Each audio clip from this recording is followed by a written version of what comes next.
It's now time for Talkin' Boxing with Billy C. It began as a podcast, went live on the net, and transformed into a full-blown empire. It's the only daily boxing talk show on the planet, hosted by the only guy with the balls to do it. Many have stepped into the ring. Many have tried to take the belt. And one by one, they've fallen. Another victim of the undisputed heavyweight champion of Boxing Talk Radio. Talkin' Boxing with Billy C is on now. My style is impetuous, my defense is impregnable, and I'm just ferocious. I want your heart.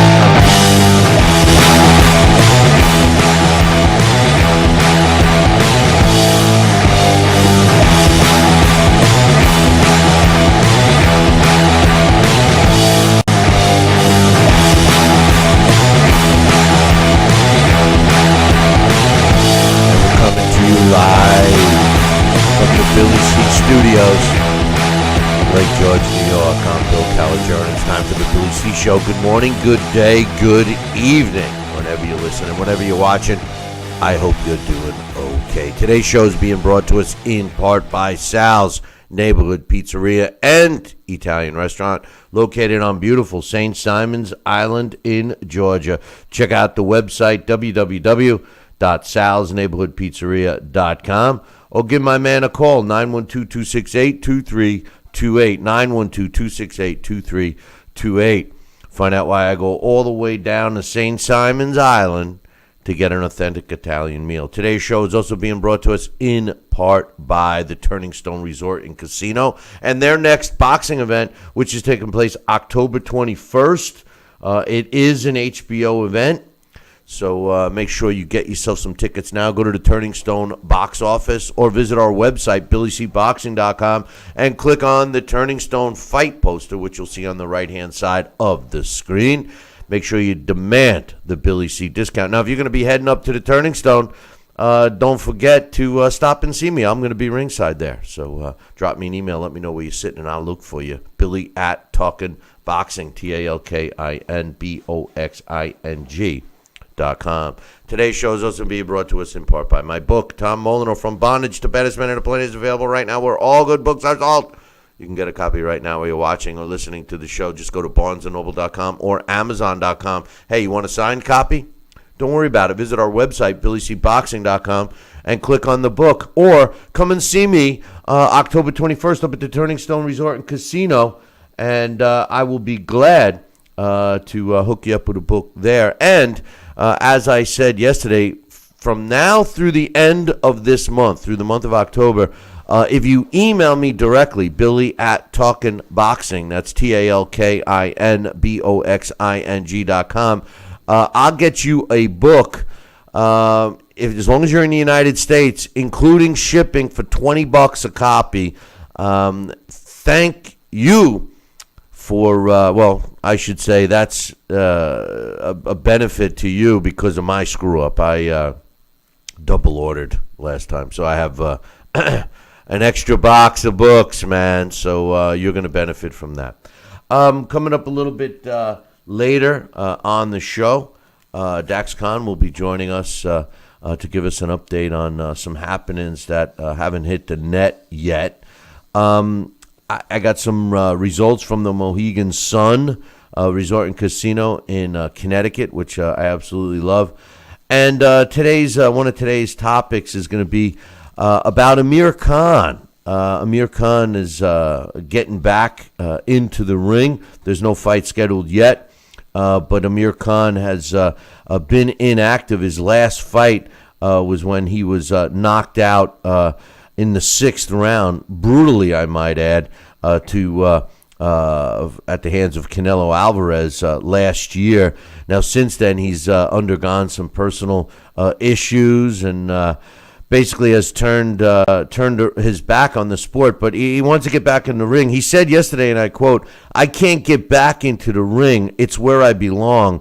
I have to apologize to all my fans for not being active for over a year. I want this more than anyone. It's time to make my comeback. I'm going to end up at the top where I belong. A lot's happened in my life, but it's time I put everything behind me. I apologize to everyone for all my wrongdoings. It's time to move on and do what I do best, and that's boxing. Amir Khan, wondering if he's going to be able to rise to the top again. Joining me from St. Simon's Island in Georgia is my man, Sal Rocky Senecola. And Sal, Amir Khan always has been an exciting fighter in the ring. He's had his ups and downs. He's, at one point labeled a really soft chin, and he's proven that maybe that's not so true. Putting all of his personal issues aside that he's faced over the last year, he's getting back into the ring. No fight or date has been announced. But what's your thoughts? Can Amir Khan, 31 wins, 4 losses, 19 coming by knockout, can Amir Khan get back to the top of whatever division he decides to fight in? I hope he comes back at welter, but what do you think? I think it's going to be a hard climb, and I really do, especially with some of the fighters that are forming to be on the top of the welterweight and junior middleweight weight class right now. I mean, you have some real top aces, and Amir Khan, we've seen him fight many times here, and you've seen maybe a slippery slide down a slope, and I wish him the best. I'd like to see if he can come back, and it's just a matter of what his psyche is and what is the secondary, tertiary, all these things that are affecting his focus or his mental state while he fights. They can't be detractors anymore. They've got to be able to put the tunnel vision on. He's got to be able to remember what it was like and how he did it, and how he rode the climb up the ladder to success. And if he's able to do it, he's able to get past some of these top guys today. You got younger bucks coming up every day, so I think it's going to be a hard climb for him to get back into the saddle, to tell you the truth. I personally think he's going to do well. He's a big draw. And I think that they will, I think they will give him the right guys to get another shot. I think he'll get a fast track. To be honest with you, Sal, maybe he gets a tune-up fight, which I would hope that he would. But you also you never know. I mean, the one thing I've always respected about Amir Khan is the simple fact that he does fight the big fights, and he does challenge himself, unlike a lot of other fighters out there. He doesn't seem to have a desire to get that layup. Now he may after a year off, but I don't know. I disagree with you. I think he is going to rise back to the top. He is a quality fighter. There was some rumor that he was going to fight Manny Pacquiao at some point. The fight never materialized, but we'll have to wait and see, man. That's basically all we could do, right? No, that, and I could wish him a lot of luck, and I'd like to see if he can get back up there and do it with a clear path and a clear mind to show us what he can do, because he is a good fighter. He's a quality guy too. I wish him the best. And speaking of Manny Pacquiao, did he sign to fight Jeff Horn again? No, he did not. Not yet. Not yet. Jeff Horn is scheduled to fight somebody else, but he has not. He has not signed and made a date yet. So I don't know. I don't think that Manny Pacquiao needs to do anything. I would have if I'm. Jeff Horn wanted to fight at the end of this year, and that's when they're tentatively scheduled to fight again. And Manny Pacquiao wanted to wait and wait. I don't know. If I'm Manny Pacquiao, I would have wanted to get right back in the ring and fight Jeff Horn right away. That's the only fight really for Manny Pacquiao, aside, because other than that, there's nothing left for Manny to prove. As a matter of fact, I don't even know why Manny's continuing, to be honest with you, Sal. No, and that has been my statement and my case from the get-go. Ever since he came back with that torn shoulder when he was fighting these other fighters, and it was something that I questioned because he should have came back with the sole purpose to do what he said he was going to do, to avenge his loss against Floyd Mayweather. And we know that fight will never in the history of boxing happen again. Well, I can't say never in boxing, but it's unlikely those two will ever meet in a squared circle again. And but I thought that would have been his whole motivation to get back, and that would have been his direct source to try and instigate, to try and motivate, to try and do, to make happen. It didn't, and he took all these other fights, and I had that funny feeling he's going to be dismantled and broken down by somebody that he should have ordinarily hadn't had to fight, number one, but number two, wasn't going to be able to get past. And that's what happened with Jeff Horn. If they fight again, I know you and I have a difference of opinion. I think Jeff Horn will beat him even more convincingly this time. Yeah, well, there's no. I don't think that, but we'll see. But there's no way, and quite honestly, nobody cares to see Pacquiao and Mayweather. No, we don't now. I think he has a whole career, a whole life ahead of him. He could be focusing on his politics and his home country, where he is a star, where he is loved, where he is definitely needed, and I think he has a stellar career. Nothing to make excuses about. No ifs, ands, or but. So I think if he was to choose never to return to the boxing ring, except for an exhibition, if you will, or anything else, he's had a great career, great stellar career, Hall of Famer, and no shame in anything he has done in the past.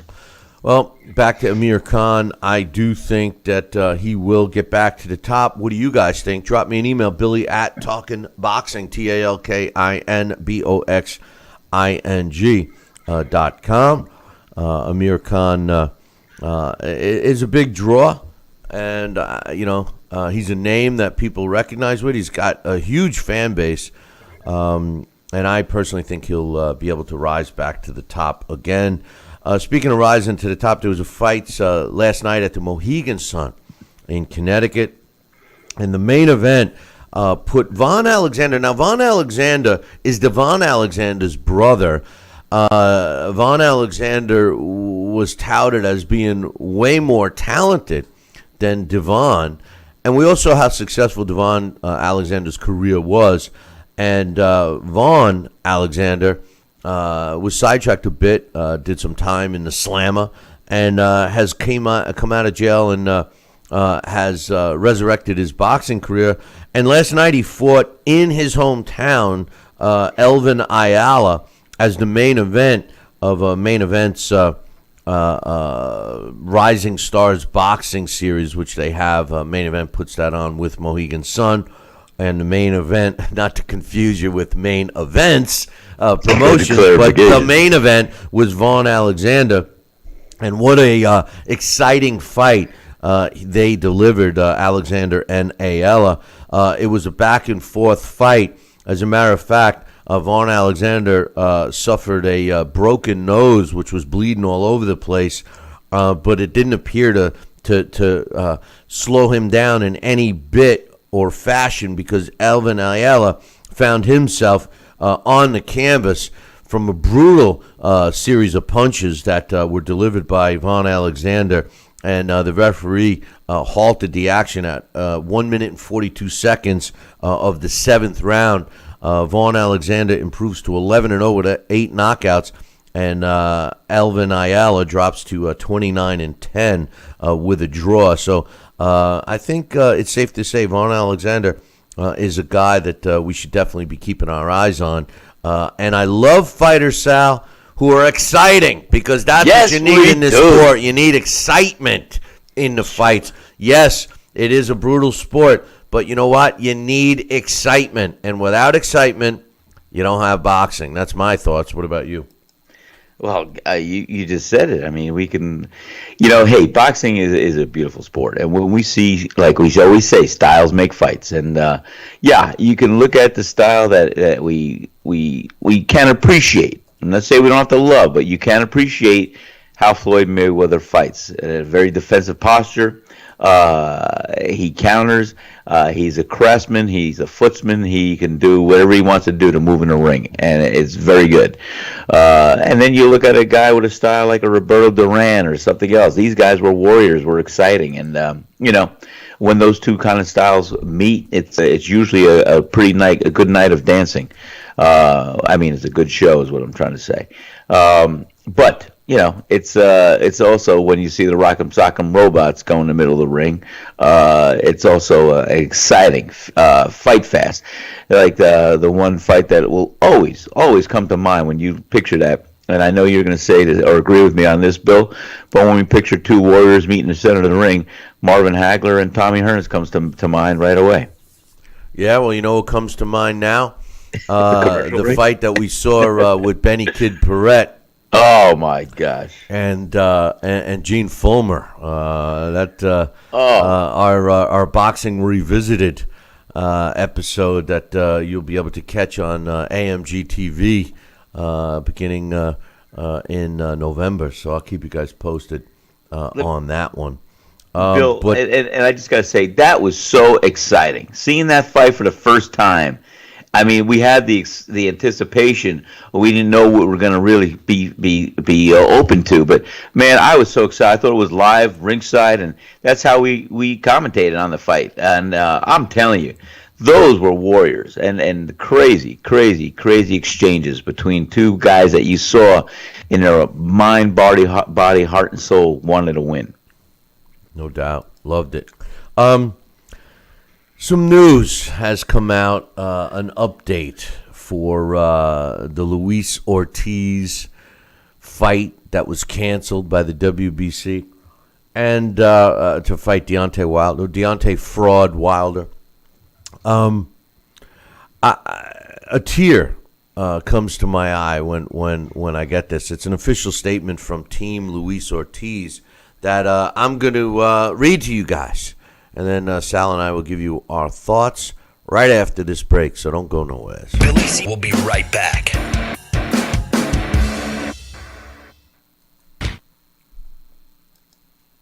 If you're over the age of 50 and considering buying an annuity in the next 60 days, I have some important news for you. Don't buy an annuity until you understand the pros and cons of annuities. A free book to help you maximize your retirement income from television host and three-time author Josh Melberg has been released. This book reveals little-known truths about annuity strategies in simple-to-understand terms. Grab a pen right now because we are about to offer you this free book that unlocks the 5 little-known secrets we believe baby boomers and seniors should know before buying an annuity.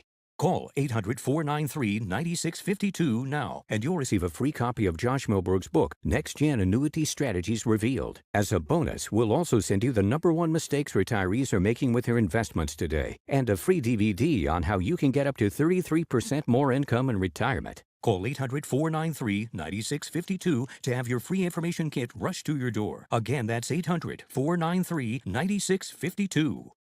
Stop! Living with hair loss, that is. Losing your hair is no fun, and no one wants to be bald. But there is hope. Getting my hair back was the best thing that ever happened to me. I'm happy with the way I look now. I'm very excited about my hair. I feel beautiful. I love my hair. Hair Club offers all proven hair loss solutions backed by our commitment to satisfaction guarantee. If you're not 100% satisfied with the solution you choose, Hair Club will apply the purchase price to another proven hair loss solution or transplant more hair at no charge. It was the best thing I've ever done. It looks good on me. Call in the next 5 minutes to get your free brochure at no obligation. It will tell you everything you need to know about your hair loss problem, and it's free if you call now.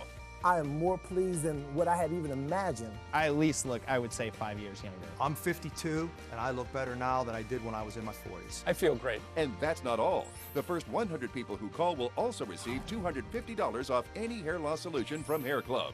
Call now. This is important news for women using birth control medications and devices. If you or a loved one have been diagnosed with a pseudotumor after using one of these birth control drugs or devices, you may be eligible for a cash award and medical expenses. Contact the law firm of Davis & Crump right now if you or a loved one have used one of these birth control medications or devices and were diagnosed with a pseudotumor to see if you are eligible for a cash award and medical expenses. Call now. Operators are standing by. today. Are you currently on Medicare? In other words, do you carry the red, white, and blue Medicare card? If so, are you suffering from chronic back pain? If you answered yes, you may be eligible for a pain-relieving back brace covered by Medicare at little to no cost, shipped directly to your home for free. These medical-grade back braces are ideal for lower back pain, arthritis, spinal disorders, and other chronic back problems. Will you qualify for a medical-grade back brace? Call Back Brace America at 1-800-290-8300.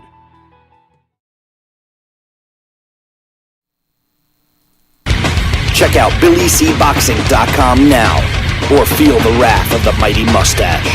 Oh, that hurts! Why are you doing that to my face? I hate you! That's BillyCBoxing.com. Consider this your warning. Now back to Billy C. Interact with the show at BillyCBoxing.com.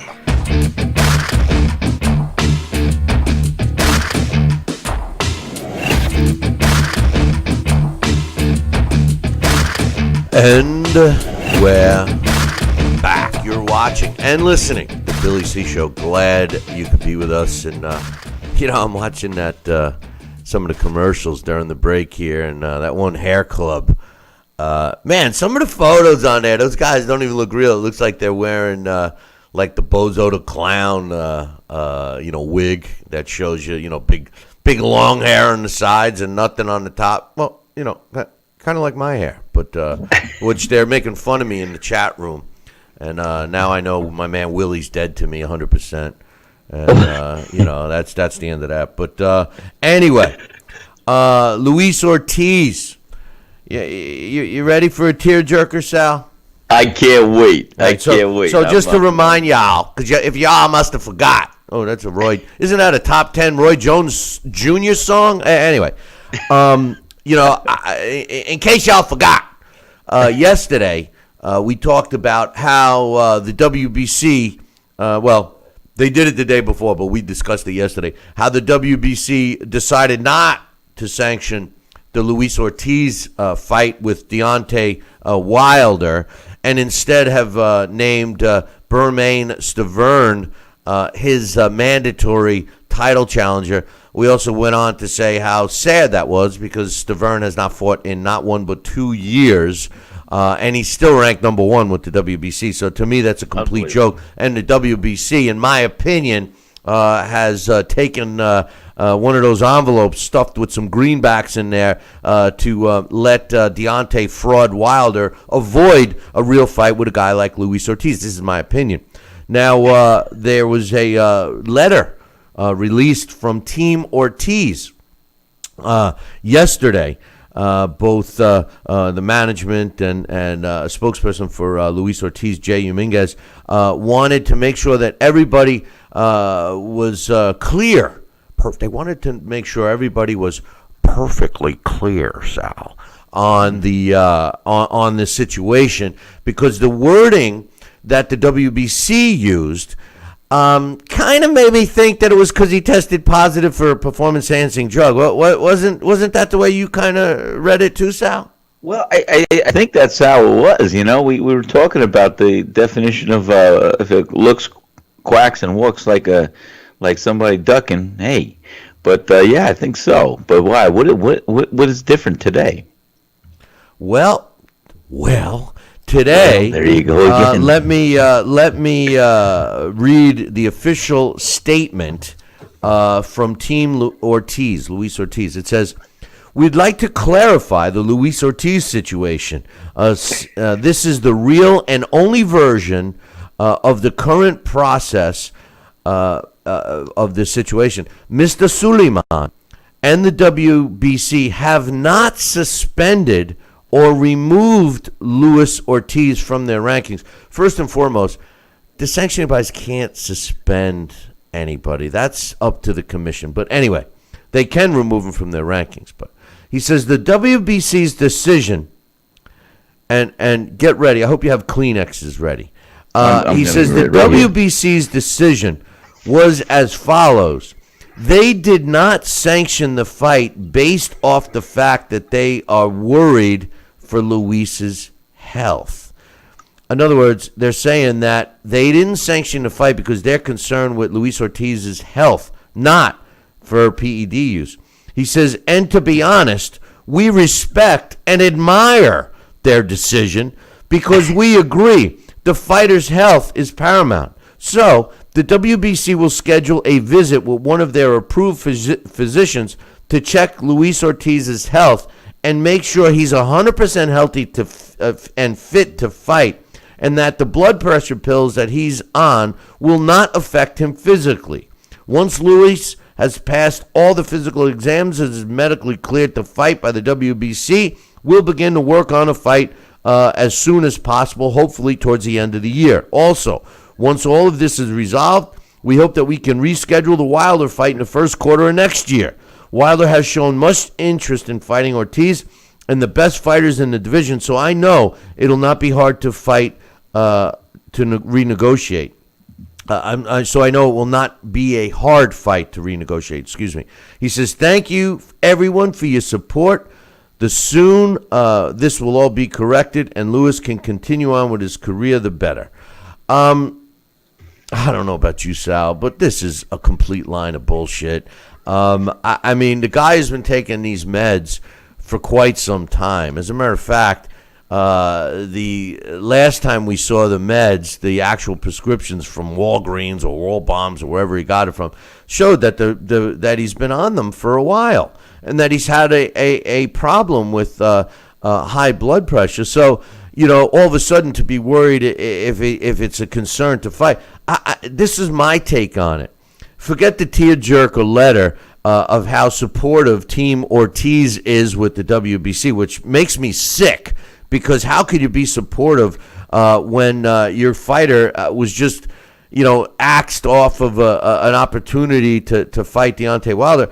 I see this as a side deal that they cut with Deontay Wilder and Ortiz so that Wilder could get an easier fight, beat Stavern, and then fight Ortiz in the beginning of 2018 rather than fight the guy who he said he was going to fight in the beginning of 2018, and that is Anthony Joshua. What's your thoughts, Sal, Rocky Senecola?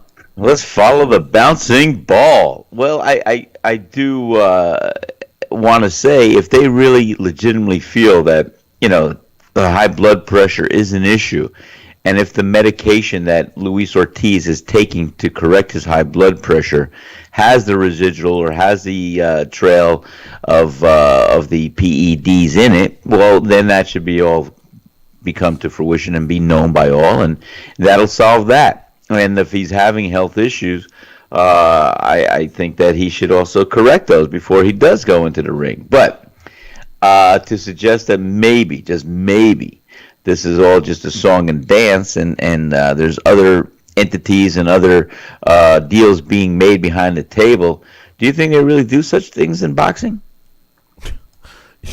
Yeah, okay. No, Sal. Hey, Sal, I want to know something. Of course. Have you been drinking? Have you been drinking the smoke? Have you been drinking the smoke screen Kool-Aid lately? I mean, Jesus, man. You know, I mean, if you for a minute even think closely that this isn't a scam, if you think for a minute, if you think for a minute that these guys actually are thankful that the WBC is looking out for the health of their fight, are you kidding me? You don't know how much money this guy. I want to see if he got step aside money to let Deontay Wilder fight his so-called mandatory in Stavern, who hasn't fought in 2 years. Listen. Deontay Wilder has yet to fight a real fighter.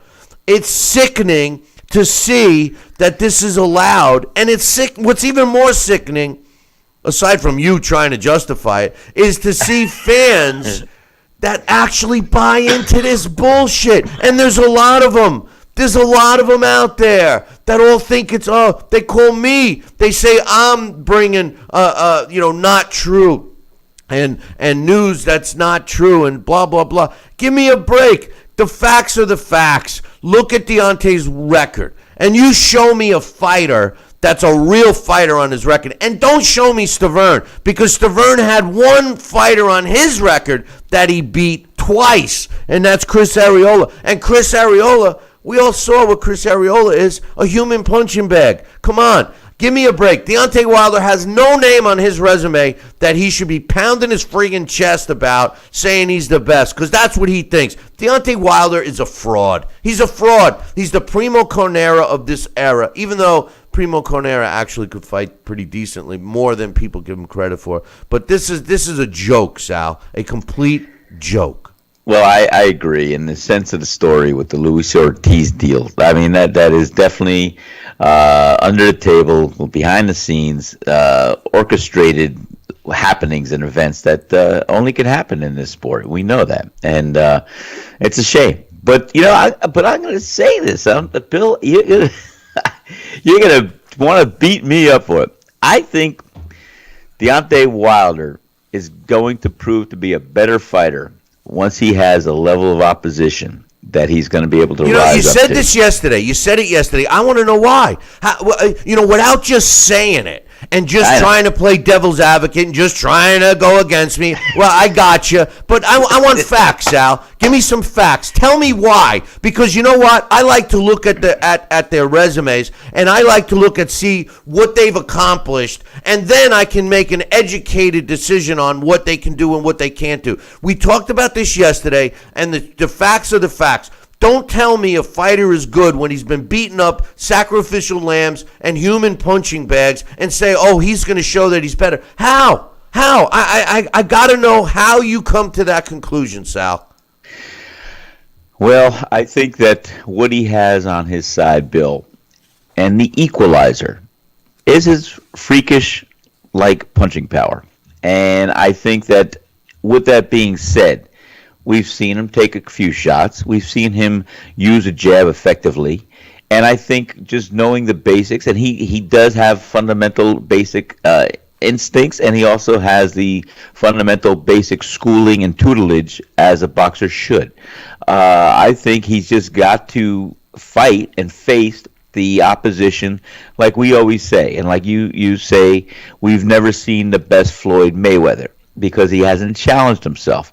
I think it's a similar situation with Deontay Wilder. I think Deontay Wilder, once he does challenge himself, he will show that he does have the tools and he does have the ability to beat some top-ranked and top contenders that will also be proven to be worthy of a fight with Deontay Wilder. So I definitely think he's still the wrap package that is still going to show a few surprises when he fights a level of opposition that we're looking for. I do.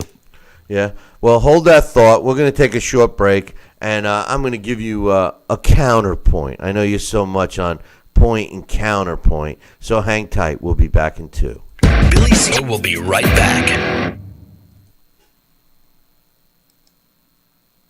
Broken air conditioning, $4,400. Failing refrigerator, $2,500. Don't let outrageous repair and replacement bills like these bust your budget. Get the First American Home Warranty Plan. And when a covered appliance or system breaks, we'll repair it or replace it for you. We had a high-end dishwasher go kaput. They put it in a brand new dishwasher. We have plans that cover air conditioning, most appliances, plus heating, plumbing, electrical systems, and much more. Plans start as low as $25 a month. Why let a major appliance or system breakdown bust your budget or go through the hassle of finding trustworthy service people? Last year alone, we saved our customers over $120 million. Don't wait until something breaks and you're stuck with a huge bill. You save a lot of money. It's absolutely worth it. If you don't have First American Warranty, get it. Call 1-800-946-6234 for your free no-obligation quote.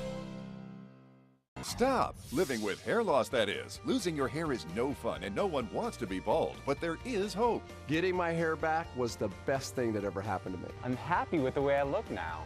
I'm very excited about my hair. I feel beautiful. I love my hair. Hair Club offers all proven hair loss solutions backed by our commitment to satisfaction guarantee. If you're not 100% satisfied with the solution you choose, Hair Club will apply the purchase price to another proven hair loss solution or transplant more hair at no charge. It was the best thing I've ever done.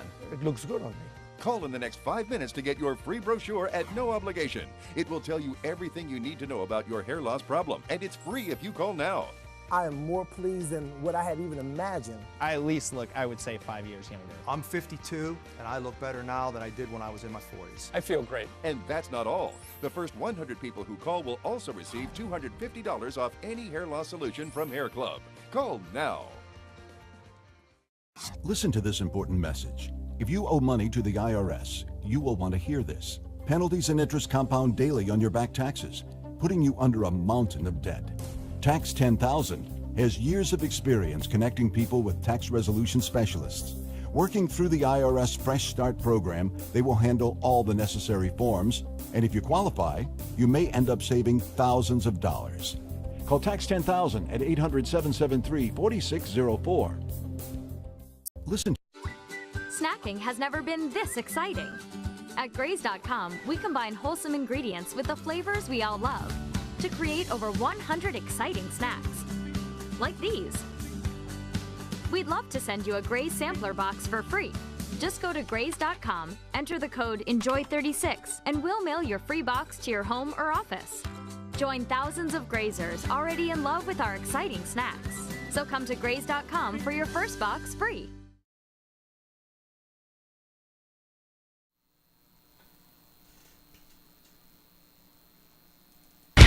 Check out BillyCBoxing.com now, or feel the wrath of the mighty mustache. Oh, that hurts! Why are you doing that to my face? I hate you! That's BillyCBoxing.com. Consider this your warning. Now back to Billy C. Interact with the show at BillyCBoxing.com.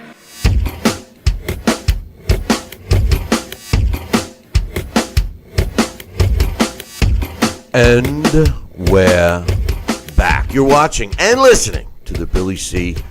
Show. The Billy C. Show. Yeah.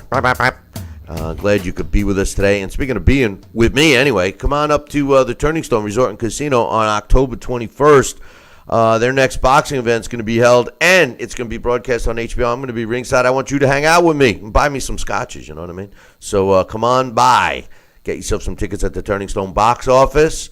Or you could just visit our website, BillyCBoxing.com, and click on the Turning Stone banner, which should be updated. They haven't sent it to me yet. But anyway, before we went to break, Sal, I don't know what's in his coffee today. I think he's stole some of my scotch that he puts aside for me when I come down there. I think he's tapping into it. But, here's the thing. Sal, you said that, first of all, I want to say this.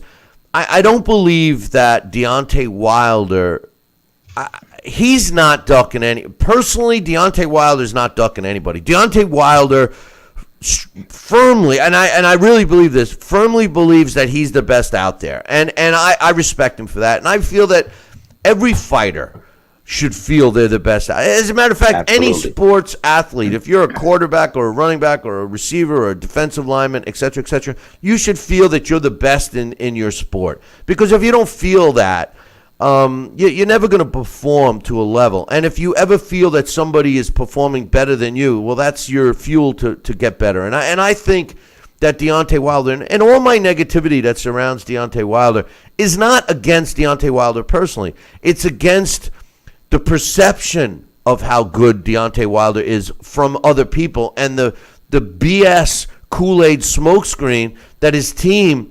emanates for everybody, and the idiots that buy into it.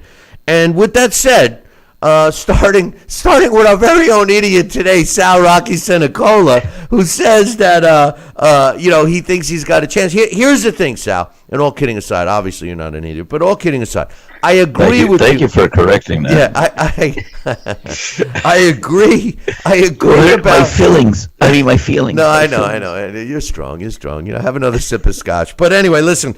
The punching power of Deontay Wilder, I agree 100% with Sal. It is freakish. It's more than any normal heavyweight, or it appears to be more than a normal heavyweight. And that's why I honestly don't think that when you reach the world level, the world class level, A fighter level, a superstar level, that one dimension of your game, if you only have one, weapon in your arsenal, it's not going to cut it. You need more than one. And unless he could, tap somebody by mistake, pat him on the back and knock him to the ground. I mean, if he's like the Crusher from the Bugs Bunny movies, cartoons, if he's that strong, fine, but he's not. And in the heavyweight division, every heavyweight can knock out another heavyweight. So, does he have more power than most? Yes. But, as far as using his jab effectively, if he uses it, he could be very dangerous. If he uses it. He's used it effectively once. And that fight was against Stavern. Ever since then, not so much. He doesn't use it, whether he feels he can knock everybody out or not. And as far as him demonstrating that he's got a chin, I don't know about that. He's been rocked by less than stellar guys like Eric Molina, Johan Duhaupas, and even Artur Spitska for that matter. He's been rocked and in trouble against those guys. How he could withstand a punch from AJ or Klitschko or even Ortiz, they haven't put him in because they know he can't handle a punch from those guys. I'm sorry, Sal, but I strongly disagree that we can assume that this guy is going to step up to the challenge when he hasn't even stepped up his level of opposition. This guy's 38 fights under his belt, and the best opponent, in my opinion, that he's fought is Artur Spitska. That's it. Aside from that, who else? So, I mean, to suggest, but just let me finish one thing. Yeah. To suggest that all of a sudden he's going to showcase all this skill in a fight against a level of opposition that he's never even come close to facing before is absurd. It's like a genie in a lamp. I'm telling you. I definitely disagree with you. If they were able to move him up and fight a little better, then yeah. But I mean, they're not doing that. Stavern again? He already fought Stavern. I'm sorry. When he fights a top guy like AJ or even if Klitschko came back or one of those guys, even Ortiz, he's not going to win, Sal. He's not going to win. It's funny you should say that. Do you really think we're also saying goodbye forever to Klitschko? Wouldn't it be funny if Klitschko says, hey, you know what? I want to fight Deontay Wilder. It comes out. He doesn't need to.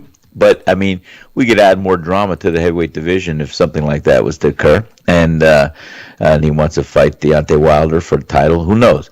But the bottom line is, Billy, you may be right on with the whole thing with Deontay Wilder.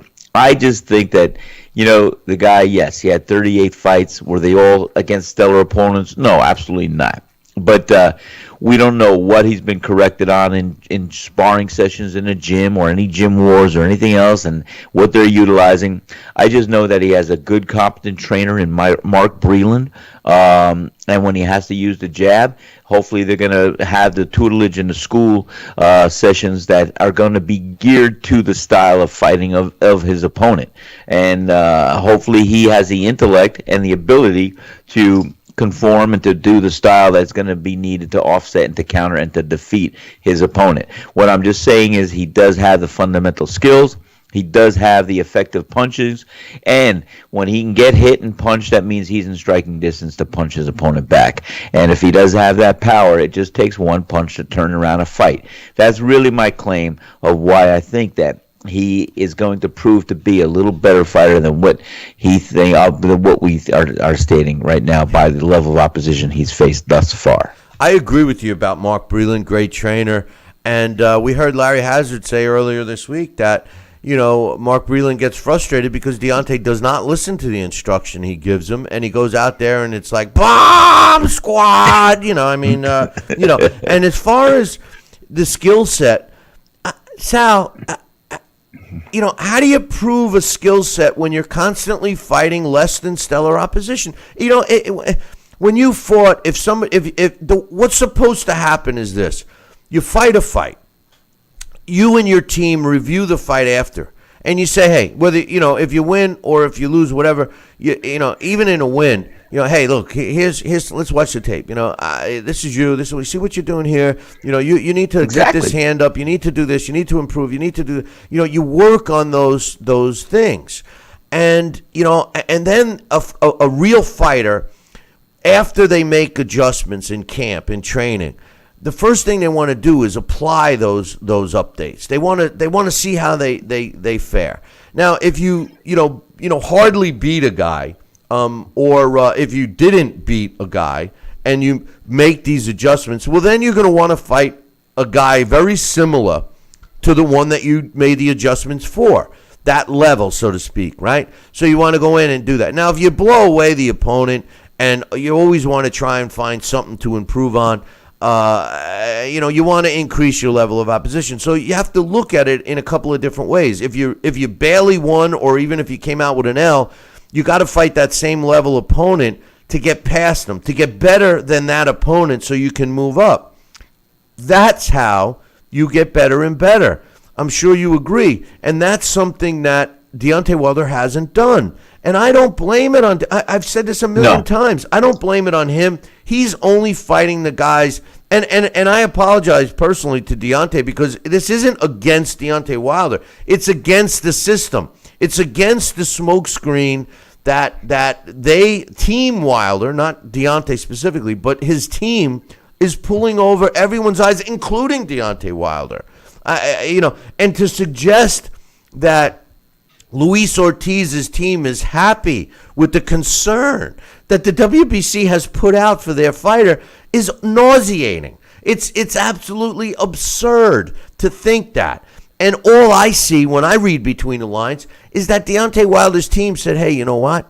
Ortiz might be too much for Deontay coming off this layoff, coming off the injury. Remember, he hurt his hand. Coming off of all this stuff. Let's put him in with a guy we know we can kick the shit out of. Oh, let's resurrect Berman Stavern, a guy that hasn't fought in 2 years, a guy that the WBC has conveniently left at their number one ranking. Let's put Wilder in with him. Then we fight Ortiz in January. Ortiz will be 105 then. And then we can avoid fighting, AJ. Listen, they don't want their guy to fight AJ. AJ will destroy Deontay Wilder. No offense, Deontay, but you're just not as good. What do you think about that?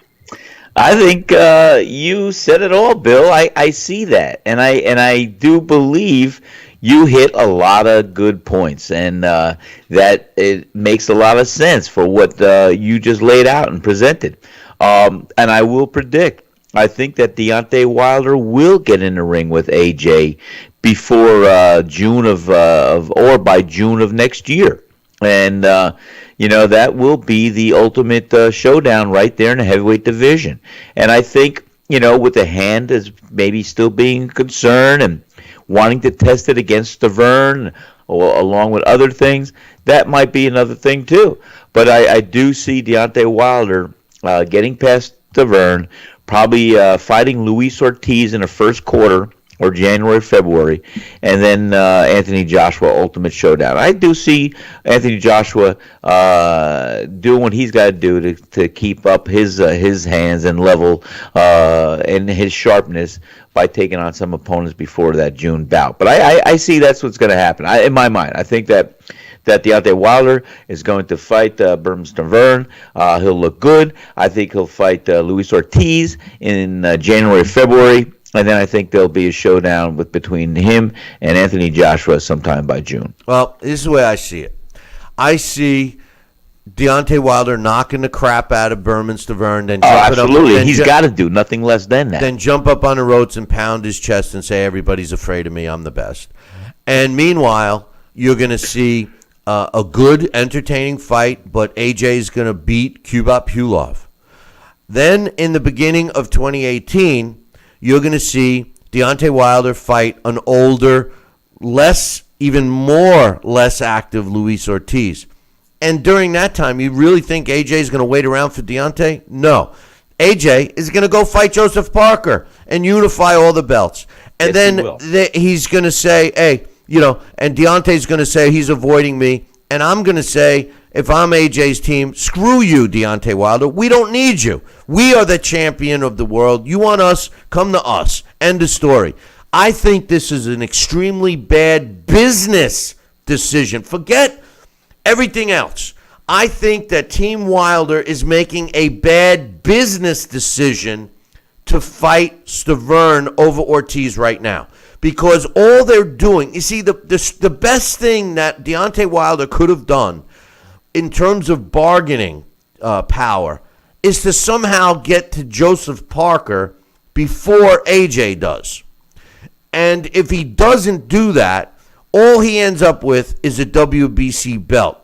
And in case y'all forgot, go look at the WBC top 10 rankings in the heavyweight division and tell me what you think. I mean, we already know Bermain Stavern is number 1, which is kind of joke. You know, Luis Ortiz is, I think, number 2 or number 3. You know, so if you're right and Deontay Wilder ends up fighting Luis Ortiz in January, let's say, or February of 2018, it's just gonna bypass him, and the fight with AJ is gonna be put off even more. I'm sorry, but they're making a bad business decision, and they're certainly making a bad. Hey, let's prove Deontay Wilder's a Class A fighter, because he needed to fight Ortiz now, and Ortiz I don't think he could beat Ortiz, but Ortiz is ripe for the taking right now, I think. I think you're right. And I think also the scenario you just had laid out is one that does make a lot of business sense, even though you didn't think so. But I think, look at this. Look what we can have given to us by June or July next year. We could have possibly AJ going after Joseph Parker, getting that other belt, and then ultimately having Deontay Wilder beat Ortiz in the first quarter, and then we will have a showdown for the unification of all the championship belts in the heavyweight division on the line by bringing a show that'll be built and promoted as stellar. And if this would be Deontay Wilder's team finally cashing in and making up for all the little sidesteps and this and that, then so be it. But that's how I see the heavyweight division playing out right now with the top players: Luis Ortiz, Deontay Wilder, Anthony Joshua, and Joseph Parker. This is what's going to happen. This is what we're going to see. And by next summer, we are going to have only one unified world heavyweight champion, and I think it's going to be exciting. We're not going to. What do you think? Is that Fantasyland? We're not going to have Rodney Dangerfield in the movie Back to School. We're not going to have a unified champion because the sanctioning bodies don't want it. And the one important thing I forgot to leave out. The one important thing I forgot to leave out when I was dreaming about the possibility of AJ fighting Joseph Parker to get that last belt is the WBA. The WBA is going to force AJ to fight their mandatory, whatever slug that may be, because remember, AJ is fighting right now. He's fighting Kubrat Pulev because Pulev is the mandatory for the IBF version of the belt that he has. So, and remember, the WBA is the same one that was sanctioning Shannon Briggs against Freza Cuendo for their regular WBA World Heavyweight title.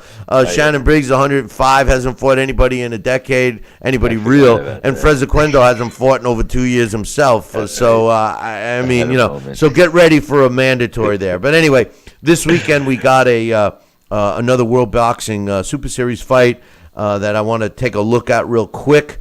And it's a super middleweight semifinal, whatever they're calling it. Chris Eubank Jr., who's currently the IBO World super middleweight champion, is taking on Turkish fighter Anvi Yildirim. And I apologize if I mispronounce that name.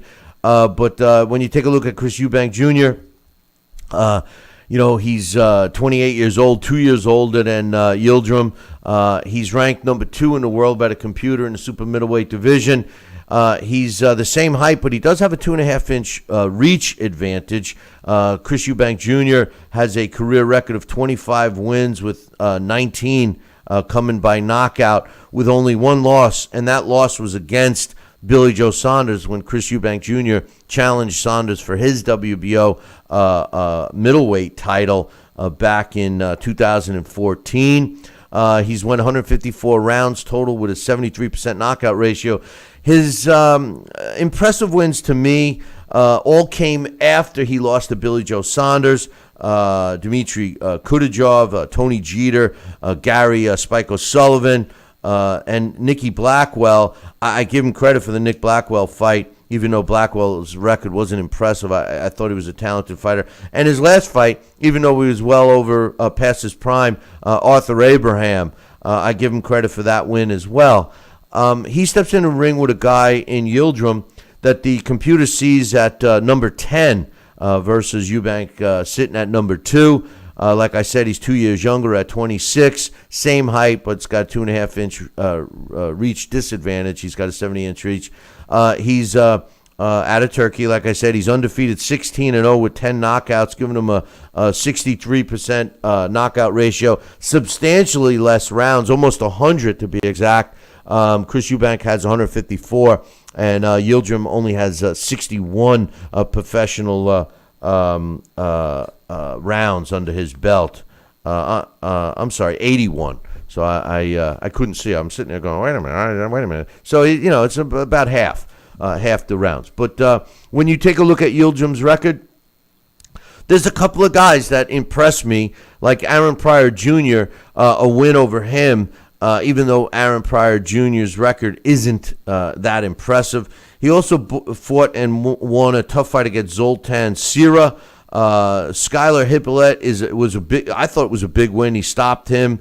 He was a big fighter that was well touted out of Canada. And in his last fight, he beat Marco Antonio Parabon, won a 12-round decision there.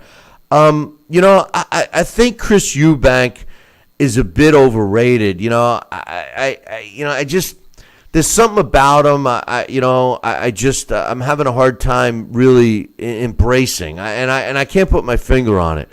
He acts like he's better than he is, but the numbers don't lie. He has fought the better opposition. Yildirim is not known for demolishing fighters. Neither is Eubank Jr., but he's not known for demolishing fighters. His win over Parabon went the distance. Another fight that I give him credit for was the Aaron Pryor went the distance. He did stop Sarah in the second round, and he did stop Hippolyte in the third round. But in order for Yildirim to win this fight, I think he's got to swarm Chris Eubank Jr. I think he's got to go in there for the knockout. I don't think there should be a feeling out for Yildirim. It is a tough fight for me to pick. I don't know how the computer has Chris Eubank Jr. ranked at number 2 in the super middleweight division. Maybe the super middleweight division is that weak. My official pick on this fight, I'm rooting for Yildirim, but I'm going to go with Chris Eubank Jr. only because I think that Chris Eubank gets the nod in these close fights. And I think that Yildirim, although he's not really, at least at this stage of the game, known as a knockout puncher. I mean, of his 16 wins, he's only 10 of them have been knockouts. I think he needs a knockout in this fight to get the W, Sal. Did you get a chance to take a look at this one or no? No, but I'll tell you what, you did an excellent breakdown, and I'm going to go with Chris Eubank Jr. I think he's going to win. I think he'll beat Yildirim, and I wouldn't be surprised if it's late round stoppage, but it'll definitely be one that I think Chris Eubank Jr. is going to come out victorious. Yeah, well, I mean, like I said earlier, not to, I agree. I'm picking Eubank, but it's kind of like I'd like to see Yildirim in there, and the only reason is because I want to see some shakeups in the super middleweight division. The super middleweight division needs a shot in the arm. To suggest that a guy like Chris Eubank could be controlling the super middleweight division right now is tough. I mean, Georgie Groves he's going to be fighting next week. Jurgen Brahmer is well past his prime. Callum Smith is an interesting fighter. I mean, we need. It's just that we don't have any characters, and Chris Eubank is the wrong kind of character. So I don't know. I'm hoping for a guy like Yildirim to just mix it up a little bit and and rock the apple cart. But like you, I'm leaning towards Chris Eubank in this one. Yeah, I think so, and I think not taking away from his from Yildirim's 16 victories, and like you said, maybe there's only one or two known fighters out there, but so we don't know how padded that record is. And going in, I think you're going to see Chris Eubank expose a lot of what we need to see if Yildirim can rise to the occasion and show us. He has. Yesterday we had some other sports.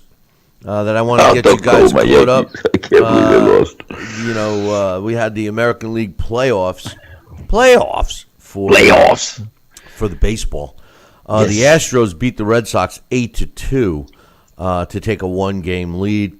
I was talking about this game yesterday with a buddy of mine, and the Red Sox made a stupid decision. They didn't start their top pitcher to start this series. It's like the coach, the manager of this team was looking ahead and trying to set up games down the road. And in my opinion, something I learned long time ago, coaching, you always need to coach and manage for the game at hand. Correct. Never think about the game coming up. No, because it may not happen. And in this case, the Red Sox lost to the Astros 8-2 and fall a game behind in that series. Now, the other series couldn't have worked out better for a guy like me who's a disgruntled Mets fan. The Indians spanked your Yankees 4-0 to take a 1-game lead. Where was the judge, man? Where was the Aaron Judge in this game? Well, and what you just said, Billy, was is so important. I think, the Yankees did what they had to do to get where they are. They came back the night before to win the wild card. So they go into against the Cleveland Indians, and they fell well short. They couldn't sustain any kind of offense that looked like it could result in runs on their side. And they were putting up the quick stats. About 60% of the teams or maybe a little more than 60% of the teams out there that win that first game in this divisional series go on to win the series. Now, so the Yankees are definitely, like Boston, 1 game behind.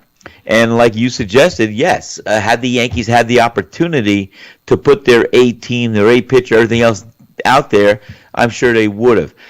They did the night before to get into the series, so that was a sidestep there. And I think, but what you said is ultimately so important. You got to open up the series with a statement and have your A team out there, and you got to close the series and make sure you rotate them in enough to finish the game and finish the series. So management is very, very important at this level, and we know it. The Yankees, though, they had yesterday. They're to get into wild card. I mean, their wild card win to get into playoffs.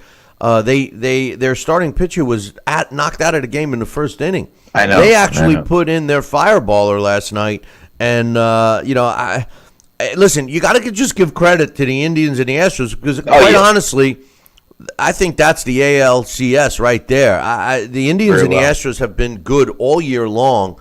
And they're going to be 2 tough teams to beat. And I'm looking forward to nothing against the Red Sox, but I'm looking forward to, because I definitely don't like the Yankees, but I'm looking forward to seeing the Astros and the Indians pound it out.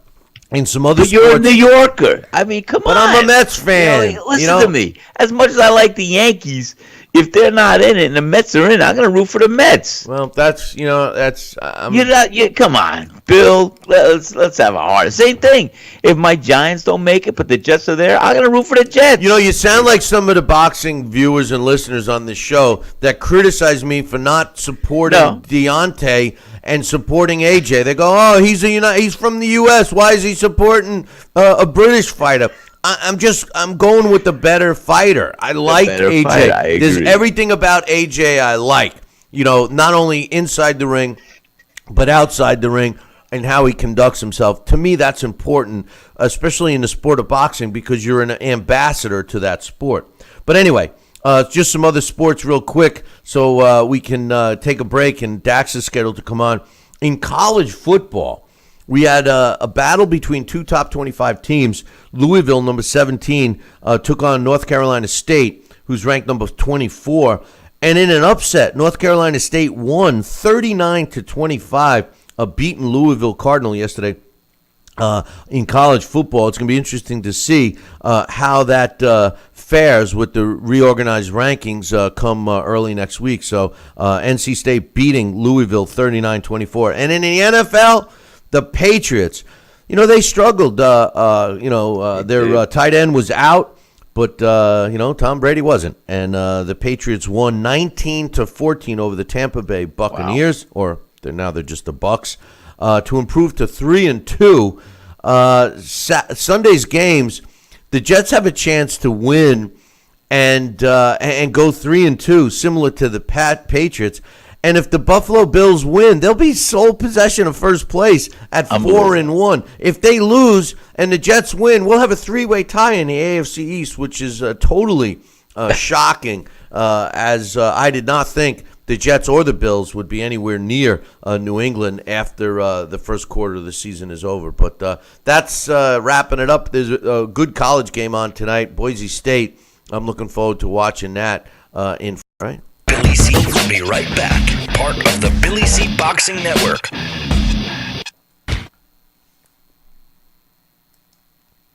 Stop. Living with hair loss, that is. Losing your hair is no fun, and no one wants to be bald. But there is hope. Getting my hair back was the best thing that ever happened to me. I'm happy with the way I look. Excited about my hair. I feel beautiful. I love my hair. Hair Club offers all proven hair loss solutions backed by our commitment to satisfaction guarantee. If you're not 100% satisfied with the solution you choose, Hair Club will apply the purchase price to another proven hair loss solution or transplant more hair at no charge. It was the best thing I've ever done. It looks good on me. Call in the next 5 minutes to get your free brochure at no obligation. It will tell you everything you need to know about your hair loss problem, and it's free if you call now. I am more pleased than what I had even imagined. I at least look, I would say, 5 years younger. I'm 52, and I look better now than I did when I was in my 40s. I feel great. And that's not all. The first 100 people who call will also receive $250 off any hair loss solution from Hair Club. Call now. This is important news for people who had a hip replacement and then had to have additional surgery as the result of a faulty hip implant, or were diagnosed with high levels of metal in the blood, known as metallosis. You may have a right to a cash award and medical expenses. If you have been diagnosed with high levels of metal in your blood or have required more surgery because of hip implant failure, call the law offices of Davis & Crump right now. Our first consultation is free, and we don't get paid unless you get paid. Call now. Operators are standing by. Broken air conditioning, $4,400. Failing refrigerator, $2,500. Don't let outrageous repair and replacement bills like these bust your budget. Get the First American Home Warranty Plan. And when a covered appliance or system breaks, we'll repair it or replace it for you. We had a high-end dishwasher go kaput. They put it in a brand new dishwasher. We have plans that cover air conditioning, most appliances, plus heating, plumbing, electrical systems, and much more. Plans start as low as $25 a month. Why let a major appliance or system breakdown bust your budget or go through the hassle of finding trustworthy service people? Last year alone, we saved our customers over $120 million. Don't wait until something breaks and you're stuck with a huge bill. You save a lot of money. It's absolutely worth it. If you don't have First American Warranty, get it. Call 1-800-946-6234 for your free no-obligation quote. If you or a loved one have had hernia repair surgery with mesh reinforcement and suffered infection, chronic pain, mesh migration, mesh failure, organ damage, or needed additional surgery, call the Rely On Group right now. You may be eligible to receive a cash award and compensation for your medical expenses. Your voice deserves to be heard. Call the Rely On Group to be connected with a personal injury attorney for a free consultation. Call 800-715-4869. That's 800-715-4869.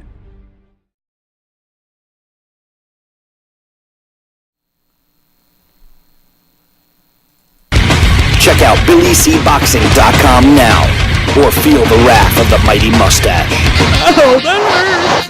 Why are you doing that to my face? I hate you.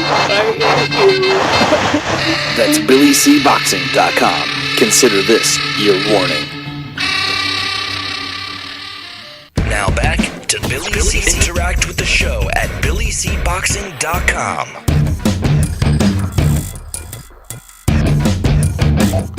And we're back. You're watching and listening to the Billy C. Show. Glad you could be with us. And joining me right now is my man Dax Khan. But Dax, I don't know about you, man, but it seems like maybe Sal doesn't have enough time for doing the show anymore. I mean, every time he's always on the phone. He's always doing other things. I mean, it's like guys like you and I, we focus our day and nights and mornings and every minute that we have on boxing. We're up to date on stuff. Sal. Who knows what the hell this guy's doing? He comes out. I was talking to my chef for the restaurant today. I told him what orders coming in. I told him to do this, to do that. I'm just delegating it, and we're just doing something. I'm sorry. I had to do it, but I focus on boxing all day, too, and all night. Hey, Dax, when you come on the show, what do you focus on, my man? I focus on boxing. Exactly. Thank you. Thank you, Dax. That's a good answer. Good answer. The survey says, yes, Dax is right. It's a good answer. Not on all the other things that you do in life. You try to focus on what we're doing here on the show because we only do it for 2 hours a day, right? This is true. Dax, I focus too, boys. Yeah, I don't know. Hey, Dax, you got a bunch of stuff you wanted to talk about, man. Glasses, I'll focus why even don't better. you let us in on what you got for us, man? All right. First up, let's speak about. I see some talk in the chat room, and I believe you guys mentioned something earlier on about Billy Joe Saunders, and there was talk about Amir Khan, which Amir Khan is the topic of the show. Now, there's been rampant talk considering that David Lemieux and Miguel Cotto will be meeting on December 2nd. David Lemieux was actually the first fighter to state that he had a December 2nd date that he wanted to stay ready for. David Lemieux and Billy Joe Saunders actually have some bad blood, and they were actually supposed to fight earlier on this year, but there was some contract negotiation problems.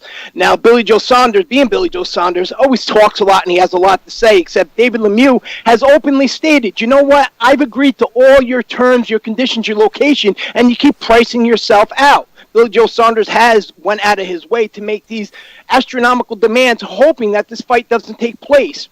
Now, a Billy Joe Saunders versus a David Lemieux fight would be very profitable. Not only would it be profitable for the fighters involved, but it would also be very profitable for Golden Boy Promotions. Considering Triple G and Canelo have been mandated to rematch next for that WBC middleweight title, a fight between David Lemieux and a fight between Canelo Alvarez for a title, which I believe Canelo would win. How much would that actually raise the stock and the value of a rematch between Canelo and Triple G? And they'd actually wait Triple G out another year, maybe pay him some step-aside money. And how much would that actually raise the pay-per-view buys? And that would actually make a lineal middleweight champion. All the belts evolved. Could you actually see that happening? Wait a minute. What? To have Lemieux fight Billy Joe Saunders, then the winner fight the winner of Triple G and Canelo? No, what I could see happening is David Lemieux facing Billy Joe Saunders. This Amir Khan fight isn't going to happen. That's just to keep fans distracted, in my opinion. But David Lemieux against Billy Joe Saunders. David Lemieux, I don't care where they fought. If it was Billy Joe Saunders' kitchen, David Lemieux is going to win. And then they make a match between David Lemieux and Canelo Alvarez, and the winner of there face Triple G. Oh, well, that can't be because, first of all, they already have a contract in place. And if Canelo decides that he's not going to fight Triple G next, which he's already publicly stated that he is, from what I understand, they already have it set for the Cinco de Mayo weekend. If he does not do that, Triple G would either retire or go on and fight Billy Joe Saunders himself. Listen, the WBC belt, that was a big scam to begin with, in my opinion, because of all the belts that Triple G has, Canelo has no desire to fight for the WBC belt. That was just another move by the WBC to try to get their sanctioning body in the news, like they're controlling everything. No, I don't think that. But I do agree with you, Dax. I like David Lemieux against Billy Joe Saunders. I like David Lemieux against anybody. I'm a little disappointed we haven't seen him sooner back in the ring. I think he's corrected some wrongs, and he might be the future of the middleweight division after Triple G. I agree with you, Bill.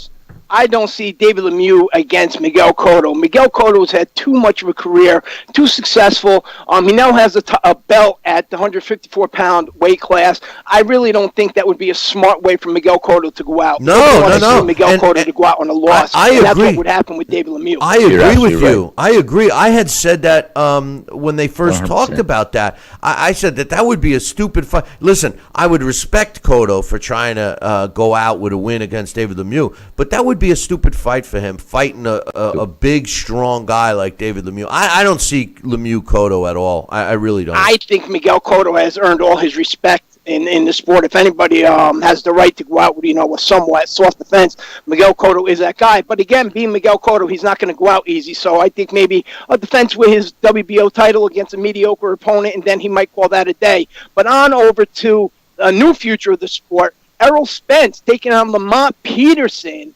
in December 16th at the Nassau Coliseum. Earlier this week, Lamont Peterson did relinquish his regular WBA title with no other reason other than I don't want to hold the title up for those who want to fight for a title. Remember, he won that belt last February against David Avanesian, and February is only around the corner. Lamont Peterson hasn't talked about and he hasn't stated any upcoming fights. The WBA, and it comes to that regular title, is very difficult to deal with. Now, Errol Spence, here's a guy who has offered Danny Garcia, multiple other guys, an opportunity to face him for his first title defense. But now he's going to face a guy like Lamont Peterson, who is a very credible, world-class, elite fighter, doesn't get the credit he's supposed to. What does this say about Errol Spence as a fighter, that he's going to make his first defense against a guy like Lamont Peterson, when a lot of champions in this era, and even past eras, they choose to make a softer defense? Is this making a statement where Errol Spence is trying to tell everybody, listen, I'm here, I'm the future of the division, and this is how it's going to be. I'm fighting top names, and that's all, so nobody look for another excuse. Unless you want to fight the best, understand, I'm Errol Spence, man down, this is my division, everybody else is underneath me. If you want to dispute that, you have to step in the ring with me.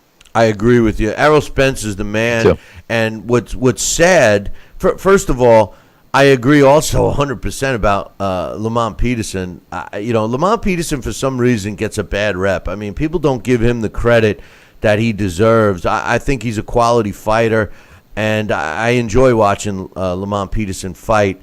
With that said, I think it's sad that a guy like Errol Spence, as young as he is, just winning his title, calling out big names like Danny Garcia and Keith Thurman, and having these guys not want to fight him, or having their management say this doesn't make sense for us, is what's wrong with the sport today. When you have so many belts, I know some people think having all these belts are good, it gives all these fighters a chance, but the dilution process in the meantime is what hurts the sport. When people say, oh, we have to wait for a fight to marinate, that's such a smokescreen, because once a big fight happens, there's always another fight to come and take its place. By making fans and even fighters in some degree, like in this case with Errol Spence, wait longer and longer for the big fight that everyone wants, it may put a couple of more fannies in the seats, but it really doesn't help the sport. And to me, Dax and Sal, the sport is what's in jeopardy here. And big fights against big names equal success for the sport of boxing. Having big names fight, showcase fights, and pound on their chest saying they're the best is what's wrong with the sport. Absolutely, we know this, but something again, as I keep stressing too, and I know people are saying this, as Dax, shut up already, we get the point, we know what you're thinking. Overseas, it's a lot different, and they keep picking up steam. Now, on to this weekend's World Boxing Super Series quarterfinal between Chris Eubank Jr. and Anvil Yildirim, as you were speaking about before. The other day, I believe it was Wednesday, they had their final press conference between the two of them. And what happened is the manager of Yildirim, Ahmet Oner, he went crazy at the press conference. He started threatening Chris Eubank Sr. He even challenged him to a street fight. He became political. He made it a Turkey versus the UK fight. He was belligerent. The stuff that came out of his mouth, I don't want to repeat on the show. I wouldn't want to repeat it in front of my wife or children. Now, is Ahmet Oner crazy? Remember, this is the same guy back in 2008 that had the scandal with the British heavyweight Danny Williams. Remember, when Danny Williams fought Konstantin Aric in Hispania. That was Owner's fighter. And then when Danny Williams had Aric in trouble, Owner runs over. He grabs the hammer for the timekeeper's bell and tries to end the round early to save his fighter. Danny Williams ends up winning anyway. But is this guy the Turkish version of Rock Newman? I mean, exactly. Can this guy get anywhere or be allowed near a ring anywhere outside of Turkey? I don't understand this. He's more like the Turkish version of Captain Lou Albano, it sounds like to me. But wasn't he also involved with Mike Perez when he was campaigning at heavyweight? Wasn't he his promoter? Well, no, I don't think so. He might have, he might not been. I don't know off the top of my head. I can't think about that. I have to argue a point that you made about Chris Eubank Jr. earlier. See, Chris Eubank Jr. remained very calm during that. He didn't get upset at all. Even when he was going to step up and try and separate the melee, Nissi Sauerland, just put his hand on his shoulder, told Chris to sit down, and Chris was relaxed. He just looked on as an onlooker and sat back. Now, Chris Eubank Jr., in my opinion, this is a guy who has just gotten better and better over time, especially after the Billy Joe Saunders fight. In his last fight against Arthur Abraham, he showed poise. He showed that, he wasn't going to get reckless and try and go in for the knockout. He's created some sensational wins, especially over a guy like Gary Spike O'Sullivan. The Nick Blackwell fight is something, in my opinion, really changed Chris Eubank Jr. A lot of guys, after a fight of that situation where their opponent ends up injured, what they would do is, a lot of these guys that we've seen in the past, all of a sudden they get this mind block inside them. They're afraid to either go in for the kill or, when another fighter comes towards them, they get hesitant. They want to pull that trigger. Either that or they just totally say, you know what, I don't want nothing to do with the sport anymore. Chris Eubank Jr., in my opinion, has become a smarter fighter, a more composed fighter, and he gets better with each passing fight. I really believe that you're giving Chris Eubank Jr. Sort of a, not a fair shake. I believe this is a kid right here who's truly evolving in front of us, and he's becoming a superstar. Well, I hope he proves you right, man. I mean, we need a guy to take over the super middleweight division. I mean, all the divisions have, what's good about the sport today, if the fighters actually fought each other, most of the divisions have the talent and have the characters to really succeed. The willingness of the teams to put the fighters against each other is a whole nother story. The only weight division that I see, that jumps right out at me that needs somebody to take over is the super middleweight division. So it would be good to see Chris Eubank Jr. Take it over. I think he should beat Yildirim. What do you think? I absolutely believe he will. I believe Yildirim, other than the guys you mentioned, Hippolyte, Aaron Pryor Jr., who's way past his on his resume is Bernard Donfak, who's always been a glorified journeyman, and then a well-past Glenn Johnson in 2015, which he won the decision. Yildirim's never been in there with somebody the class of Chris Eubank Jr. I also believe that Chris Eubank Jr. is finding himself. For a long time, he tried to more or less imitate his father. A lot of younger fighters, for example, and Aaron Pryor Jr., have that pressure when their father is such a star, such a success, that they want to imitate, or they have to, kind of live up to that name. Chris Eubank Jr., instead of being more of a show-off like Chris Eubank Sr. And even Chris Eubank Sr., you see him nowadays, he's more low-key. And so that's what I think is the change that we're seeing here with Chris Eubank Jr. We're watching Chris Eubank Jr. become Chris Eubank Jr. the fighter, not Chris Eubank Jr., Chris Eubank Sr.'s son, and that's the difference inside this kid. Good point. Very good point. Yeah, that is a good point. What else you got, Dax? Well, three more things. One for Sal. I was asked by a bunch of kids. It's a serious question. Okay. This weekend we had the Anthony Corolla and Ricky Burns fight. Two guys that you never know what version's going to show up in the lightweight division. I'm not really sure where either one of these guys go, but just because this is probably the biggest fight of the weekend outside of the Eubank Jr. and the Yildirim fight, I believe that even though Ricky Burns is a little bit bigger, has a little more reach, he's got a lot more wear and tear on him, and Anthony Corolla should win that one. And the winner of that, after who knows what happens? That lightweight division right now is on fire, but this could be the fight that decides who maybe the third best fellow in the division is, because Jorge Linares and Mikey Garcia Jr. are obviously the class of the division. Yes. Yeah, no, I agree with you too. And that fight, the thing about Ricky Burns interests me. I had picked when he upset and won his first title. I was one of the only people that picked him. But the problem with Ricky Burns is Ricky Burns. Sometimes he comes and fights, and sometimes he doesn't. When he's in front of his home town, he fights better. He does let the crowd egg him on, but he's even laid some stinkers there. So I don't know. Crowler might be hungry. That's a tough fight to pick, to be honest with you. Who do you like, Dax? I like Crow in there because, as I stated, I think he has less wear and tear on him. I think Ricky Burns at the tail end of his career, but it's a very good fight. Either way, it's a world-class fight. It's more than just a domestic-level fight. Now, on to the Sal Senecola. The other night, Bill, I tried to give you a call and tell you, record it. We don't see this episode very often, Law & Order, Criminal Intent, and Humane Society episode, which our banner is on. That's the episode that has to do with a professional boxer that somehow gets involved in a dogfighting ring. That main character is Danny Ford. He's played by Michael B. Jordan, and his trainer, Dan Lauria, he's a retired Italian fighter who was once a champion, and what was his name? Sal. And who we happen to have on our show here 7 years later, Sal Senecola. So I had some of the kids were over with my son, and they just happened to be watching the show. I DVR'd because, again, it was on late in the night division, and Sal's name came up. And later on, they would sit there, some of the kids do watch the show, and some of the teachers at the school do watch the show on occasion. And people, they did a little bit of Googling, a little bit of wiki on Sal. And I was asked if I could present a question to Sal. They wanted to know, they said, Sal, they looked at your amateur career. They also, of course, they noticed that you're in the Guinness Book of World Records, your professional career. They looked at the site down in St. Simons, Georgia for your pizza place. And they were noticing, back in 1979 when your amateur career was on the rise after your defeat over Sean Doyle, Ireland's national champion, and you started training with the 1979 U.S. Olympic team.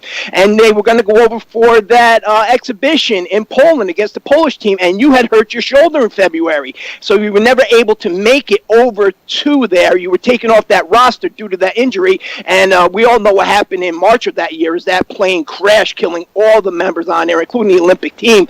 They wanted to know, at this point in time, Sal, they said, is there ever a time that Sal doesn't think about that whenever he's either watching boxing or whenever he has something in his life that goes on or even his shoulder hurts? Is that the first thing that ever comes to Sal's mind? I said, I don't know. We've never spoken about that. But Sal, is that something that, still sits with you all these years?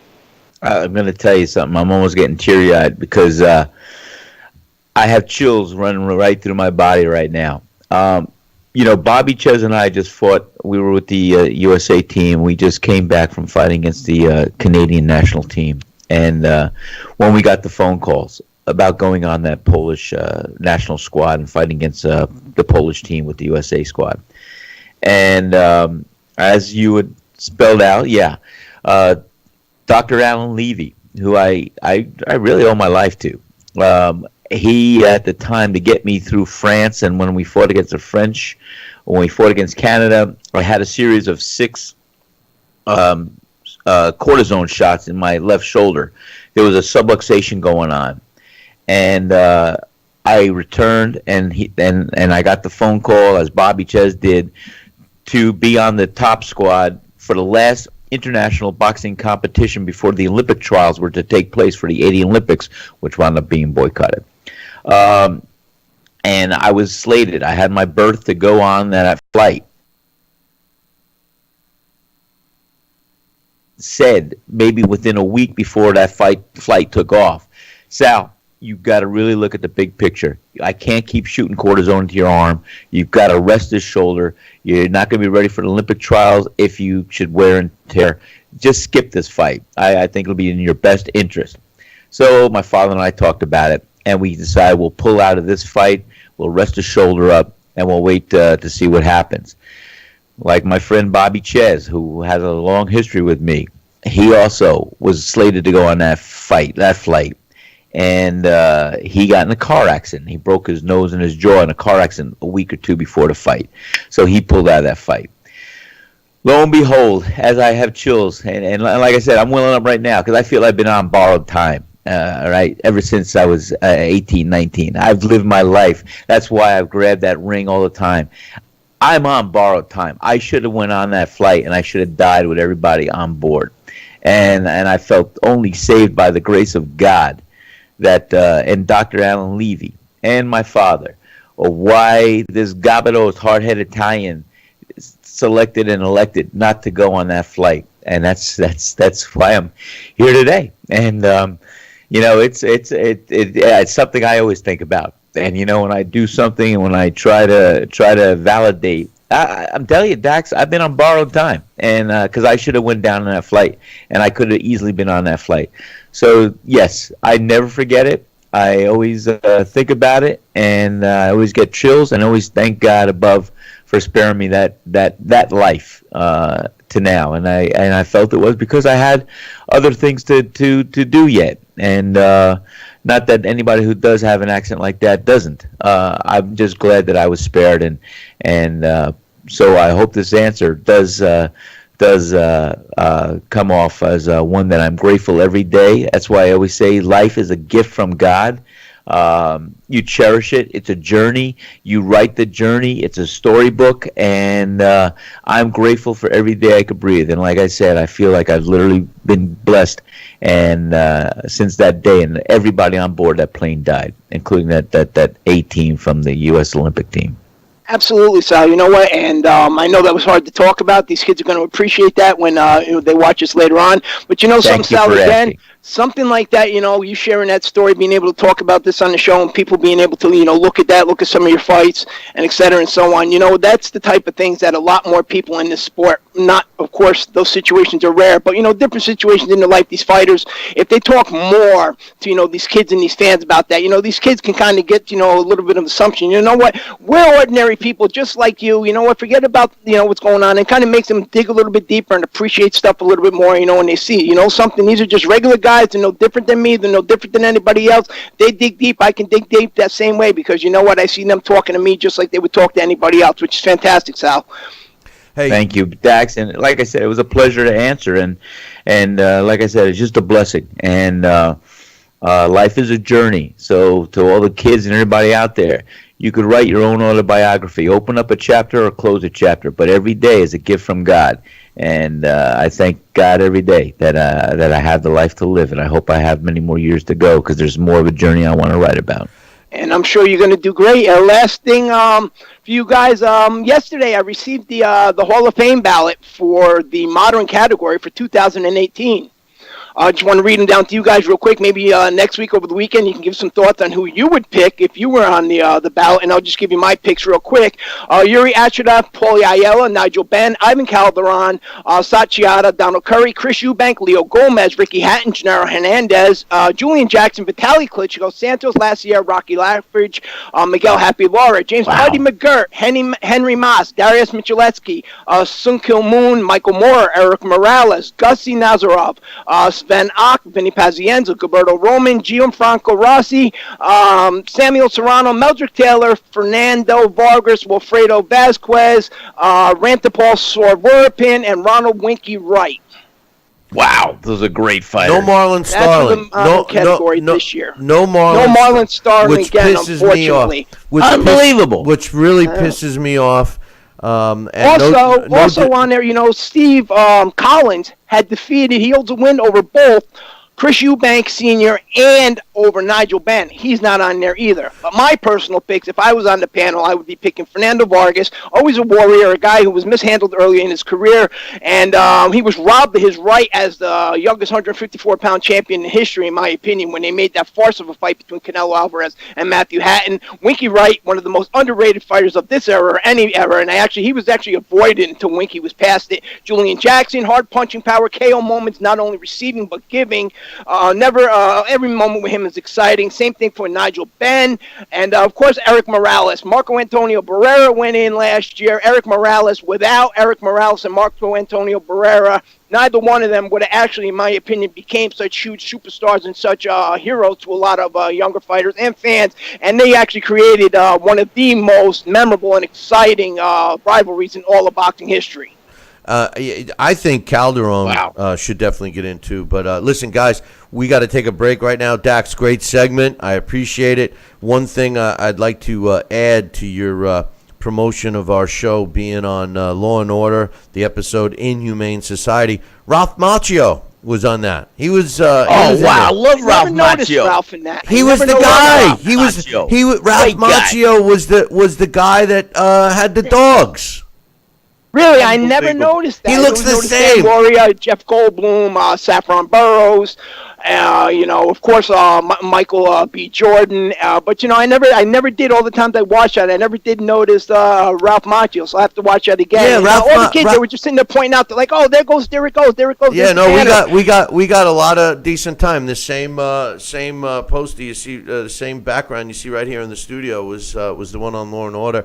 It was actually, a little story. I know I'm over my limit, but little story. It looks all worn out, and we had my man Brooklyn Mike was working on the set, and he says, "Hey, I can get your. We need we're filming a boxing scene." He says, "You got a poster? I'll put it up. You got a banner? I'll put it up." I said, geez. And I called my guy, and I had him make me one and overnight it to the set.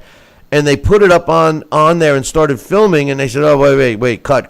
This banner is too shiny. It's too new. It's it had never been anywhere, So they took it in the makeup room, and I have it now. They made it look old and dingy. It's all like makeup on this thing. It was never used anywhere else, which I thought was funny. But no, Ralph Macchio is the guy where they found the body. It was like his kennel, I think. That was in the beginning when they originally find the body, the first body of the person who was murdered. It was in the dog kennel, and Ralph Macchio was the owner of the dogs. He was brought in a little bit, and then they knew he had nothing to do with it. But anyway, that's who was starring in that, Ralph Macchio. But Michael B. Jordan at the time wasn't a big star, which he is now. Jeff Goldblum, of course, was a Hollywood legend.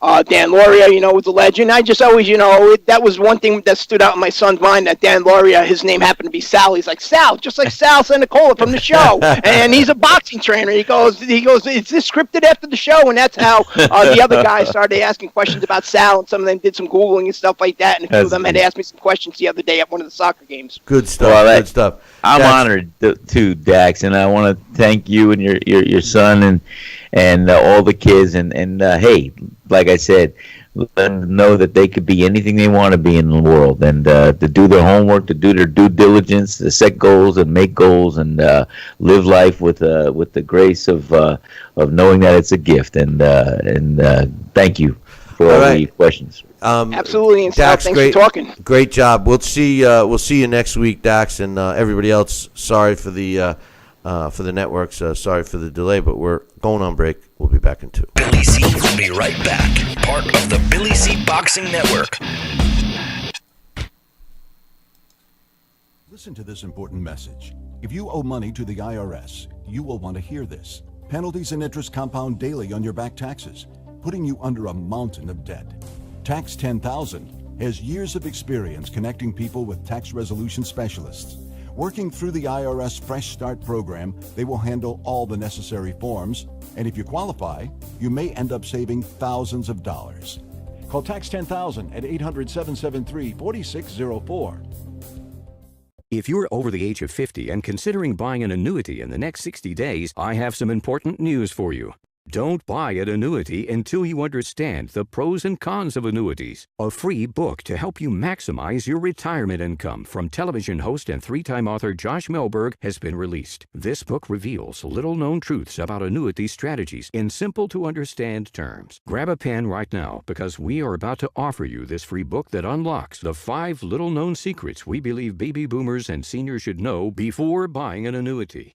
Call 800-493-9652 now, and you'll receive a free copy of Josh Melberg's book, Next Gen Annuity Strategies Revealed. As a bonus, we'll also send you the #1 mistakes retirees are making with their investments today, and a free DVD on how you can get up to 33% more income in retirement. Call 800-493-9652 to have your free information kit rushed to your door. Again, that's 800-493-9652. Stop living with hair loss, that is. Losing your hair is no fun, and no one wants to be bald, but there is hope. Getting my hair back was the best thing that ever happened to me. I'm happy with the way I look now. I'm very excited about my hair. I feel beautiful. I love my hair. Hair Club offers all proven hair loss solutions backed by our commitment to satisfaction guarantee.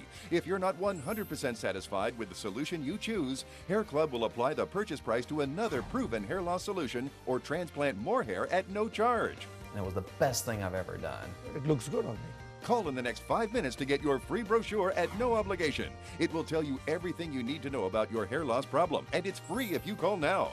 I am more pleased than what I had even imagined. I at least look, I would say, 5 years younger. I'm 52, and I look better now than I did when I was in my 40s. I feel great. And that's not all. The first 100 people who call will also receive $250 off any hair loss solution from Hair Club. Call now. Are you currently on Medicare? In other words, do you carry the red, white, and blue Medicare card? If so, are you suffering from chronic back pain? If you answered yes, you may be eligible for a pain-relieving back brace covered by Medicare at little to no cost, shipped directly to your home for free. These medical-grade back braces are ideal for lower back pain, arthritis, spinal disorders, and other chronic back problems. Will you qualify for a medical-grade back brace? Call Back Brace America at 1-800-290-8300.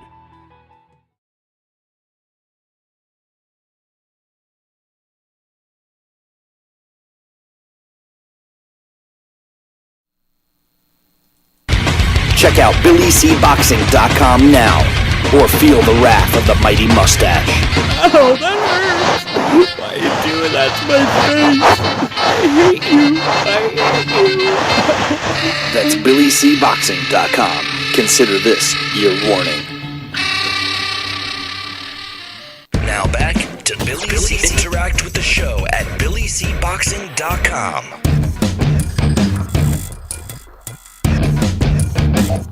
And we're back. You're watching and listening to the Billy C. Show.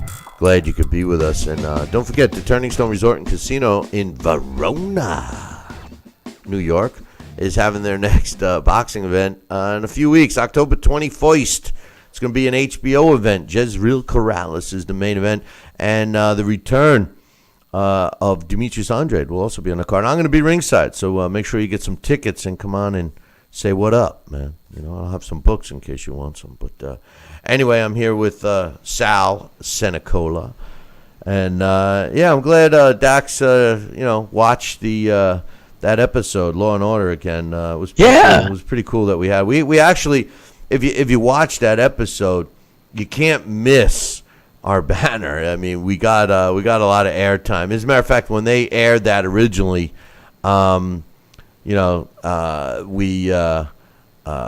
I got all kinds of calls and emails and stuff like that. Are you paying attention? What are you doing? I'm writing down the Law and Order episode. I won't look it up and never saw it. Yeah, okay, sure. Oh, sure. it's making footnotes. That's what I mean. Listen, Senecola. We need people that are going to pay attention to the show at least while they're on it. You know what I mean? I'm on it. I'm on it. I'm with you, man. I'm with you. We got an email. This one's from my man Mitch, and Mitch says, "Poster Boy" is the title of his email.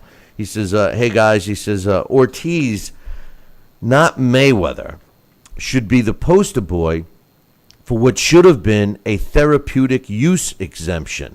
This is probably the prime case to use that outlet." Now, just so you guys understand what he means by this, is if you are taking a drug for a reason, for a therapeutic reason, this is what the commission or VADA or whoever is orchestrating the testing would give you an exemption where they say, okay, yes, his test shows positive for XYZ, but that's because he's on this prescription as prescribed by Dr. So-and-so, and it's for this, and the other thing. Now, the reason why he mentions Floyd's name is because Floyd Mayweather has been on that list many, many times, and his therapeutic problem is his weak, girly, little sissy girl hands that he has. And therefore, he takes a steroid that supposedly helps his girly, sissy hands that he has. So let me finish with the email from my man Mitch. He says, not Mayweather's alleged, and I'm glad you used the alleged. I know there's been a lot of talk about this, but nobody's ever been able to prove it. I wish they would, but nobody's been able to prove it. Not Mayweather's alleged 3 failed drug tests, but a real reason, like this or even Povetkin's situation, a classic example of when a therapeutic exemption should actually be used. He says, so you know what? they should just make Ortiz versus Povetkin. It's a good fight, and it'll answer a lot of questions about both guys concerning the age, the mileage, and whatever else they still have left in their respective tanks. I say this because Ortiz is probably 3 to 10 years older than he says he is, and Povetkin didn't even look that good, or certainly not a world beater in his last fight against the guy whose neck they took 45 minutes to snap back in place. First of all, if you guys missed that fight, you got to watch it. This guy gets a shot in the neck. It was actually not in the neck. It wasn't. He was claiming it was behind the head, but it was actually on the neck in the back, and his neck was like when you got to get your neck cracked to straighten out. And he was like tilted for the whole fight. And Povetkin, he kept trying to snap it back, and they actually stopped the fight for several minutes while they, worked on him right in the ring, and normally, I mean, the fight like that, the guy can't continue, and they award the TKO victory, but no, not in Russia, because they actually performed, a massage on the guy and physical therapy. No, I'm not kidding you, Sal. Physical therapy on the guy. It was like 2 minutes. Listen. If you haven't seen it, punch up Povetkin's last fight. But anyway, and then he went on to finish. He went the distance with Povetkin with a crooked neck and all. But I agree that would be a good fight. Povetkin is actually ranked number 2 in the world at heavyweight, based on the computer rankings and based on his record and his opponent's records, et cetera, et cetera. He's ranked number 2. Deontay's number 3. So you got AJ 1, Povetkin 2, Deontay 3 as the top 3 heavyweights in the world based on the computer. So I agree with Mitch. What do you think? I think Mitch, he never ceases to amaze me. His emails are consistent. The guy has a great insight on the game of boxing and the sport of boxing. And I agree with him 100%. Yeah. Mitch, that's a great email, man. Keep it up. He's on the ball, that's for sure. On this day, in October 6th, in boxing history, in 1984, Leroy Murphy knocks out Marvin Camel in the 14th round.